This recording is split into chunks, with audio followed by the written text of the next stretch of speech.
사랑하는 기쁨의 교회 성도 여러분 안녕하세요.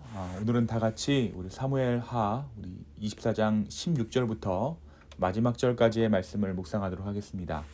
제가 여러분들을 위해서 말씀을 들려드리도록 하겠습니다.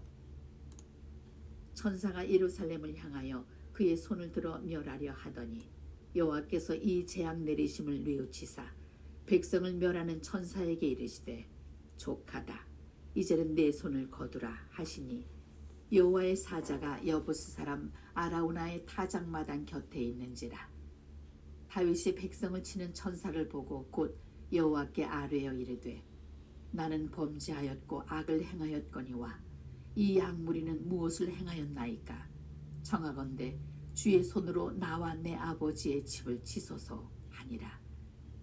이날에 가시 다윗에게 이르러 그에게 아뢰되 올라가서 여부스 사람 아라우나의 타작마당에서 여호와를 위하여 제단을 쌓으소서 하매 다윗이 여호와께서 명령하신 바 가세 말대로 올라가니라. 아라우나가 바라보다가 왕과 그의 부하들이 자기를 향하여 건너옴을 보고 나가서 왕 앞에서 얼굴을 땅에 대고 절하며 이르되 어찌하여 내 주 왕께서 종에게 임하시나이까 하니 다윗이 이르되 내게서 타작마당을 사서 여호와께 제단을 쌓아 백성에게 내리는 재앙을 그치게 하려 함이라 하는지라. 아라우나가 다윗에게 아뢰되 원하건대 내 주 왕은 좋게 여기시는 대로 취하여 드리소서. 번제에 대하여는 소가 있고 뗄나무에 대하여는 마당질하는 도구와 소의 멍에가 있나이다. 왕이여 아라우나가 이것을 다 왕께 드리나이다 하고 또 왕께 아뢰되 왕의 하나님 여호와께서 왕을 기쁘게 받으시기를 원하나이다. 왕이 아라우나에게 이르되 그렇지 아니하다. 내가 값을 주고 내게서 사리라.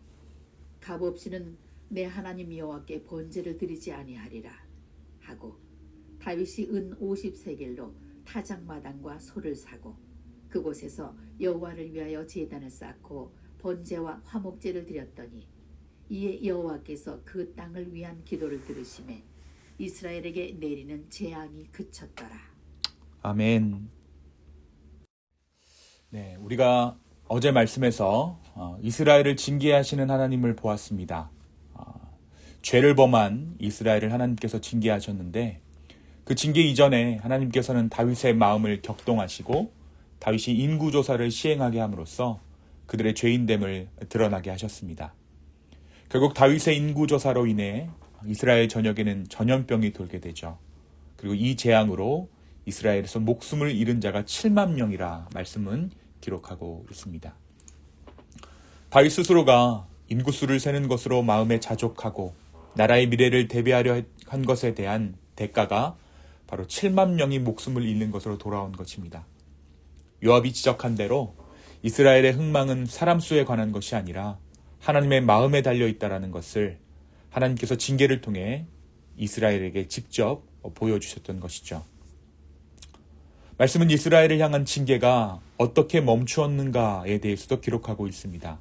바로 16절입니다. 하나님께서 이 재앙 내리심을 뉘우치사 그 땅에 재앙이 멈췄다라고 기록하고 있어요. 사람의 어떠한 결정이나 사람의 어떠한 행위가 하나님의 마음을 움직이는 것이 아니라 하나님께서 스스로 그 마음을 뉘우치자 이스라엘을 향한 징계가 멈췄다라는 사실입니다. 오늘 말씀 17절부터는 그 재앙이 멈추게 된 일의 경과에 대해서 기록하고 있습니다. 하나님의 천사가 여부스 사람 아라우나의 집에 멈출 때, 그러니까 아라우나의 집을 이제 막 치려던 그때에 하나님께서는 그 마음을 뉘우치시고 징계를 그치게 하십니다.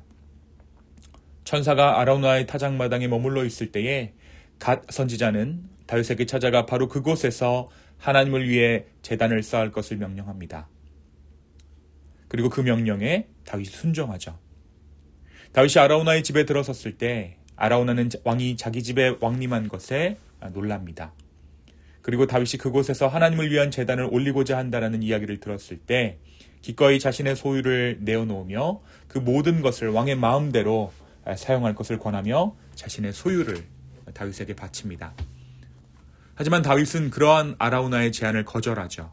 왜냐하면 하나님의 제사란 마땅한 대가를 치러야 하는 제사였기 때문입니다. 예수님께서도 희생제물로 십자가에 달려 돌아가셨지만 그 대가가 은 30에 매겨져서 가롯 유다에게 그 값을 치르는 것을 볼 수 있죠. 희생제물 대신 하나님의 어린 양 대신 예수 그리스도의 죽음을 구약의 제사제도 안에서 풀어내고 있는 것입니다. 그래서 다윗은 은 50세겔에 아라우나의 소유를 사서 하나님 앞에 제사를 드립니다. 이 제사는 하나님께 드리는 속죄의 제사였으며 다시 관계를 회복하는 화목제였습니다. 말씀은 그제서야 하나님께서 이스라엘의 기도를 들으셨고 이스라엘에게 내리는 재앙이 그쳤다라고 기록하고 있습니다. 이것이 바로 저와 여러분이 묵상한 사무엘하가 마무리되어지는 그러한 말씀의 내용입니다. 사랑하는 성도 여러분, 오늘 이 말씀은 우리에게 무엇을 말해주고 있을까요? 먼저 우리는 이스라엘의 징계가 멈추는 그 일이 한 가정의 헌신을 통해 이루어지는다는 사실을 보게 됩니다. 이 아라우나의 타작마당에 관해서는 역대하 3장 1절에 기록된 말씀에 좀 더 자세한 설명이 등장하는데요. 3장 1절에 솔로몬이 예루살렘 모리아산에 여호와의 전 건축하기를 시작하니 그곳은 전에 여호와께서 그 아비 다윗에게 나타나신 곳이요 여부스 사람 오르난의 타작마당에 다윗이 정한 곳이라. 그러니까 후에 솔로몬이 다윗의 뜻을 받아 성전을 건축하게 된 그 성전 터가 아라우나의 타작마당이었던 것입니다. 오늘 말씀에 등장하는 이 아라우나의 타작마당이 후에 예루살렘 성전터가 된 것이죠. 오늘 말씀에서 이야기하는 이 속죄의 일을 통해 다윗이 그곳에 하나님의 집을 짓기로 결정하였고 후에 그곳에 성전이 지어집니다. 더군다나 이 타작마당이 속한 곳은 모리아산이었습니다. 모리아산은 아브라함이 이삭을 바쳤던 곳이죠. 어쩌면 하나님께서는 이전부터 이 아라우나의 타작마당을 이곳을 성전의 터로 잡아두셨는지도 모르겠습니다. 다윗은 하나님이 심판을 중단시킨 이 타작마당이 바로 성전을 지을 곳임을 깨달았습니다. 다윗은 성전을 짓기 위해 많은 것을 준비를 했지만 어디에 지을지 몰랐죠. 하지만 다윗은 이 일을 통해 바로 하나님의 성전이 이곳에 지어지는 것이 하나님의 뜻인 것을 깨닫게 되었습니다. 사랑하는 성도 여러분, 우리의 인생에도 이런 일들이 있는 것 같습니다. 지금 이 일이 왜 나에게 임하였는가? 지금은 알 수 없지만 후에 돌아보았을 때 하나님께서 이 일을 위해 나에게 과거에 그 일을 지나게 하셨구나. 하나님의 진정한 성전으로 내 인생이 거듭나게 하기 위해 성전토로 그 일들을 진행시키셨구나 라는 사실을 우리가 깨달을 때가 있다는 것입니다. 사랑하는 성도 여러분, 그곳이 어떤 곳이었습니까? 원래는 타작마당이었어요. 곡식을 털던 곳이고 한 사람이 살던 생활 공간이었습니다. 그런데 그곳에 하나님의 임재가 있자 그곳이 하나님의 죄사함이 있는 곳이 되고 훗날 그곳은 하나님의 성전이 됩니다. 어떻게 보면 하나님께서 그 모든 것을 예비하고 계셨다는 것입니다. 오늘 말씀은 예루살렘 성전의 터가 정해진 이야기입니다. 그리고 그것은 후에 예수님께서 십자가에서 못 박혀 속죄의 제물이 되신 곳이기도 합니다. 우리가 살며 일상처럼 지나치는 그 일이 훗날 나에게 혹은 누군가에게 구원의 일이 될 수 있음을 오늘 말씀이 말해주고 있습니다. 그것이 바로 하나님께서 허락하신 삶의 한 절 한 절을 소중히 여기며 살아가야 할 이유입니다. 사랑하는 기쁨의 성도 여러분, 지금 우리가 사는 일상이 하나님의 성전임을 기억하시기 바랍니다.